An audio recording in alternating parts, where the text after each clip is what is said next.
What if Darth Plagueis found Anakin on Tatooine?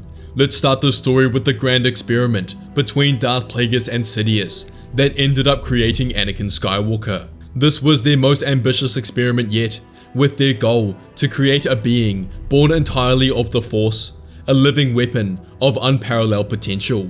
The time has come, Sidious, to test our true power in the dark side. Yes, Master.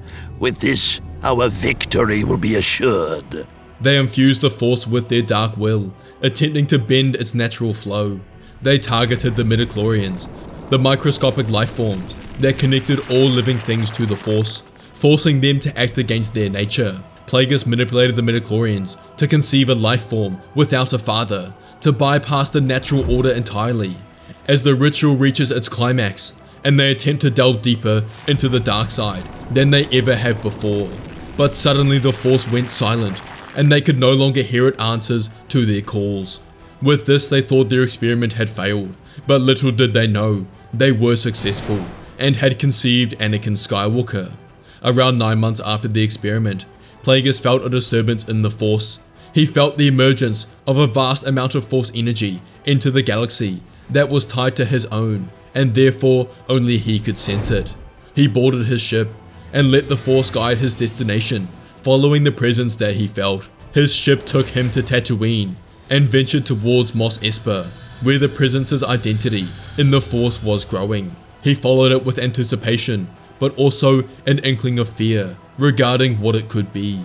He enters the home of Shmi Skywalker to find her sitting at the dinner table with her newly born baby, Anakin Skywalker, in her arms. Plagueis senses the disturbance in the Force coming from the child and wonders why the Force is doing this, as he realizes the baby's age, newly born, and thinks it must have been conceived on the night he and Palpatine did their experiment 9 months ago. Were they indeed successful? Human, who is the father of this child? And Shmi whispers her response out of shock, telling the alien standing over her that there was no father. She cannot explain how it happened. This confirms it in Plagueis' mind. The boy is the being he had created through the Force. Die knowing your son will change the course of the galaxy forever. He acted in a flash, grabbing Anakin and snapping Shmi's neck with the Force, and takes Anakin with him back to Sojourn, his private residence and laboratory, where he conducted his experiments in manipulating midichlorians and researching immortality. And now, it would serve as the training grounds for Anakin Skywalker. Plagueis decided whether or not to tell Sidious about Anakin, but decided he would. Plagueis had disregarded the rule of two, because at this stage of the grand plan, he believed it was futile and had served its purpose. He planned for he and Palpatine to be the ones to destroy the Jedi and create the Sith Empire, with both of them sitting atop the throne, and now they would add Anakin. The Force answered our experiment, Sidious. This boy, Anakin Skywalker, is our creation, born from the will of midichlorians. His potential is unparalleled, a vessel for our ambition, but one we must control carefully. If this boy is as powerful as you say, Master, he could be the key to everything. Palpatine was surprised that their experiment had worked.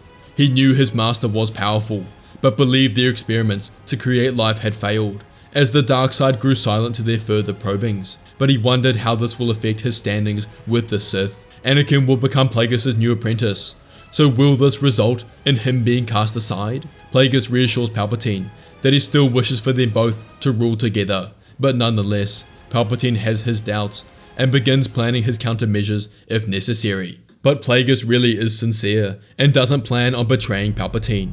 Over the following years, Plagueis begins training Anakin, associating him with the darkness from the very beginning. He needed to ensure that Anakin was loyal to him above everything else, and this would include subtle indoctrination into Sith philosophy, emphasizing the superiority of the Sith and failings of the Jedi. He raised him in seclusion, shielding him from outside influences that could challenge his teachings. But he also would have taught Anakin the importance of patience, diplomacy, and manipulation, grooming him to become a master of political and economic strategy.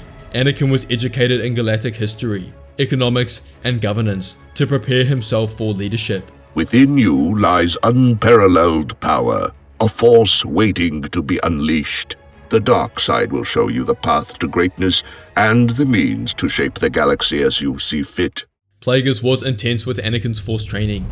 He started with deep study of Sith lore, immersing Anakin in Sith texts, holocrons, and made sure he knew the Sith code and philosophy of the dark side like the back of his hand. Plagueis taught Anakin to channel his emotions with precision, using anger, fear, and ambition as tools, rather than letting them dominate his actions. This took up most of his initial training, which started when he was 4 years old, up until he was 9. Even at this stage, he was a force to be reckoned with. His power far exceeded what Plagueis and Sidious had expected, but he had further to go. At this point, we're at the events of the Phantom Menace. Plagueis and Sidious decided to implement the first steps of their grand plan, to finally, after 1,000 years, set it in motion. They orchestrated the Trade Federation's blockade of Naboo, and as the Senator of Naboo, Palpatine feigned helplessness, and subtly encouraged Queen Amidala to call for a vote of no confidence in Chancellor Valorum, portraying him as weak and ineffective. This political maneuver destabilized Valorum's administration and positioned Palpatine as a sympathetic and capable leader amongst the chaos. Exploiting the Senate's fear and frustration, Palpatine presented himself as an ideal candidate for Supreme Chancellor. Plagueis himself went to Naboo to assist the Federation in prolonging the blockade, where he encountered Jedi Obi-Wan and Qui-Gon, and successfully disposed of them both with ease. With Palpatine's election, the final acts of the grand plan were in motion. The Sith cannot lose, and Plagueis is so sure of it. Mere months ago, Dooku began aligning himself with Palpatine, and they met many times, discussing the plan for the galaxy. This was under Plagueis' direction, as decades ago, Plagueis had seen Dooku as a potential ally, and commanded Sidious to reveal himself to Dooku, who had now left the Jedi Order on his own volition. This was successful. With the promised hope of saving the galaxy, Dooku was turned to the dark side, and he became Darth Tyrannus, and proved himself to the Sith by manipulating a close friend, Sifo Dyas, to place the order for the creation of the clone army to fight alongside the Republic in the fabricated war. He then murders Sifo Dyas and takes control over the project. It will take 10 years for the clone army to be grown, but this gives the Sith the time to develop the Confederacy of Independent Systems. After his election, Palpatine anointed Plagueis, or rather his birth name known to the rest of the galaxy, Hago Dabask, as co-chancellor of the Republic. This was a shock to many, but it made sense. Hago Dabask was a powerful and influential being, lead sponsor of the intergalactic banking clan, and Palpatine aligning himself with someone of his stature is not surprising. With this alliance, we shall lead the galaxy into a new era of prosperity. Over the following decade, Plagueis furthered Anakin's training. He mastered every lightsaber style, adopting a ferocious and ruthless hunger. He learned advanced Force techniques and was able to shatter structures or incapacitate enemies with the swipe of his hand. He mastered Force concealment and cloaking, allowing him to operate in secrecy. Anakin enjoyed using Force domination and was trained to influence and control the minds of others, bending them to his will. Plagueis allowed Anakin to learn Sith alchemy and used this to imbue objects such as lightsabers or armor with the dark side, making them more potent than ever. Focus on your pain, Anakin. Let it fuel you. Every wound, every moment of suffering is a source for power waiting to be unleashed. During this time, Plagueis started sending Anakin on his own missions, sending him on quests to really test his skill. The year is 22 BBY, and the Clone War is around the corner. The last 10 years have been eventful for the Sith. Together they form the Confederacy of Independent Systems, with Dooku as its leader, and worlds have begun leaving the Republic to join this movement. Anakin is now a fully fledged Sith Lord, and Plagueis and Sidious are co-chancellors of the Republic. They have forsaken the rule of two, and the Sith are strong and united, or at least Plagueis thought, but he failed to sense Sidious's jealousy towards Anakin. He had become fearful that Plagueis would cast him and Dooku aside once they ruled the galaxy, and doesn't believe his master's false promises of them all working together. Sidious doesn't believe a Sith Lord could truly believe this, and starts working on a contingency plan. He reveals his doubts to Dooku, who admits he's had similar worries, and they decide for their own personal survival that they must join forces and conspire against Plagueis and Anakin when the war is over, as with the 4 of them, their victory is assured. They begin the Clone War, manipulating the Jedi into finding the clone army, and the Separatists declare war on the Republic. The galaxy is thrust into chaos as Dooku guides the movements of the Separatists, whilst Plagueis and Sidious the Republic. They engineer the entire conflict to sow as much chaos into the galaxy, but also plant seeds of mistrust and doubt in the Jedi, and their role as guardians of peace in the galaxy. The clones fight alongside the Jedi, but the Sith know their inhibitor chips are primed and ready for Order 66. Dooku is the face of the Separatists, whilst Anakin is the leader of the Separatist army. At the beginning of the Clone War, his training was complete, and Plagueis stood before him. Henceforth, you shall be known as Darth Craven. Anakin accepted his new name gracefully, and knew his greatest challenge was ahead of him. This was Darth Craven's true test in Plagueis' eyes. His power increased the most over these 3 years, and through his experience killing Jedi. There was only one Jedi that gave him trouble during the war that he was forced to retreat from, Mace Windu, due to his unique fighting style, Vaapad. But after fighting him once, Anakin understood the power, and Anakin was excited for when they met a second time. The Clone War was fairly similar in its execution and purpose. They had successfully turned the Republic against the Jedi, who started to blame the Jedi for the war, and became increasingly frustrated with their ineffectiveness. The Jedi Council were extremely worried that the Sith could get so powerful so fast. They had heard the tales of Darth Craven, and Windu was the only Jedi to fight him and survive. Windu detailed his mastery of lightsaber combat, but also his connection to the Force was unlike anything Windu had felt before. But what almost drew fear inside the seasoned Jedi Master was Craven's presence. He was so connected to the dark side, and his manipulation of Sith alchemy was the talk of nightmares. Plagueis decided that the time had come after 3 long years. The Clone War had its desired effect, and the time had come to decimate the Jedi Order. Darth Plagueis, Sidious, Craven, and Tyrannus group up at the Senate building on Coruscant, as Plagueis congratulates them all in their victory. That today will be known as the day of the new eternal Sith Empire. Plagueis executes Order 66, and all 4 of them march towards the Jedi Temple alongside the clones and begin cutting down Jedi left and right. Together they travel into deeper corridors of the temple. As they leave the weaker ones to the clones, they enter the younglings' quarters to find half of the Jedi Council present. Windu, Yoda, Obi-Wan, Plo Koon, and Kit Fisto.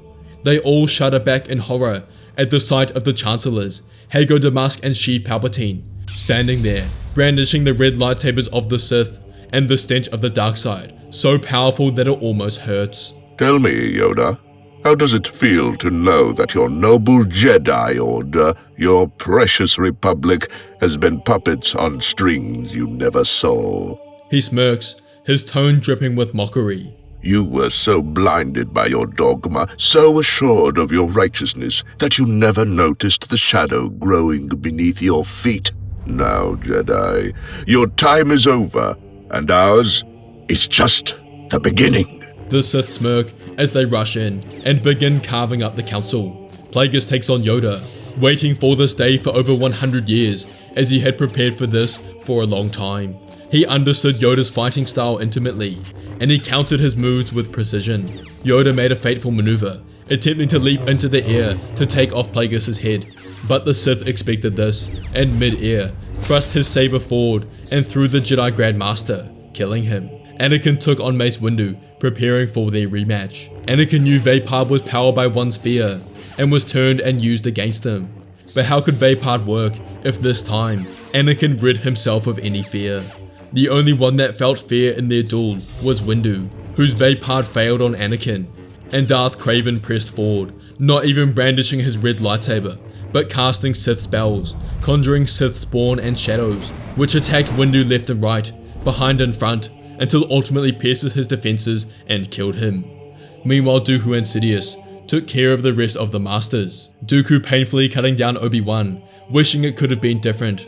With the Council's defeat here, their victory was assured. Plagueis and Sidious returned to the Senate as co-chancellors to hold a Senate meeting. They declare to everyone that the Jedi have attempted to take over the Republic, but have foiled their plan before they could do so. They presented fabricated footage to the Senate of the Jedi attacking Damask and Palpatine in their offices, which easily convinced them. But they continued on, declaring that they had come to terms with Dooku to end the war, and have decided to combine the Republic with the Confederacy of Independent Systems to create the first galactic empire. This was received tremendously well in the Senate, as applause echoed throughout the halls. It took only a couple of days, but their empire was established, the clones under their control, and now all of the worlds of the Republic and Separatists under Imperial command. They had done it. Palpatine proposes a celebration at his estate on Naboo for their victory. Plagueis, Craven and Dooku had never been, but they entered his hilltop mansion, built from wood and had a sleek interior. He housed trophies and artifacts, famous paintings and statues, all representative of his wealth and power. On the top floor was their dining area, looking out across the plains of Naboo with Theed in the distance. Palpatine poured them all drinks, an old blossom wine, the most expensive of course. But little did Plagueis know, Palpatine had imbued the drinks with poison for him and Anakin. Palpatine raised his glass. Gentlemen, today marks the culmination of decades of planning and the birth of a new empire. We have shattered the Republic and brought about the fall of the old order. The galaxy is ours to shape, and at last, the future we had long foreseen belongs to the Sith. A ripple of approval passed between the four men as Palpatine continued. We stand amongst the precipice of eternity. The galaxy will be united under our rule. No more secrets. We are the architects of the future. To the Sith, to the Empire. Palpatine clinked his glass against the others, watching his companions closely. Plagueis stood tall and composed. Indeed, the future we have shaped is our own. The galaxy will bend to our will. Anakin took his glass in hand. Jedi have been eradicated, but now the real work begins. To the dawn of the Sith Empire, said Dooku, and in perfect synchronization, they all took a sip of the wine. But as Palpatine drank, a subtle unease began to creep into his chest. A strange tingling sensation started in the pit of his stomach. His throat tightened, and the warmth of the wine turned into a strange, burning sensation spreading through his veins. He lowers his glass. What is happening? He turned to Dooku, whose face had shifted the same way. Master. Palpatine's vision blurred. He staggered slightly, gripping the edge of the table as he twisted in agony. Plagueis, with a quiet chuckle, turned to face his former apprentice. Did you really think I would be so foolish, my friend? It seems the ways of the old Sith could not be lost on you. Pity. Palpatine opened his mouth to speak, but no words came out. Plagueis' voice was almost too calm as it spoke. The wine was not prepared by you, was it? He looked over at Anakin, who stood tall and determined. It was Darth Craven who switched the drinks without you knowing. Palpatine's eyes widened in realization. The treachery was not his to plan. It was Anakin, who had turned the tables on him. Palpatine and Dooku's bodies convulsed in pain, and in moments, both of them crumpled to the floor, their lifeless eyes staring out at the ceiling. Plagueis turns to Craven. You have outgrown your training. The galaxy is ours. Together, we shall take the galaxy just as we intended. With that, they turned their backs on the fallen Sith Lords, their ambition unbound, immortality at their fingertips, and the fate of the galaxy was sealed in the wake of their victory. If you enjoyed this video, you have thoughts: what if Darth Plagueis and Sidious became chancellors? And what if Darth Sidious never killed Darth Plagueis? Don't forget to check out Fantasy Sabers for the best sabers on the market, and check out our sales right now, and may the Force be with you.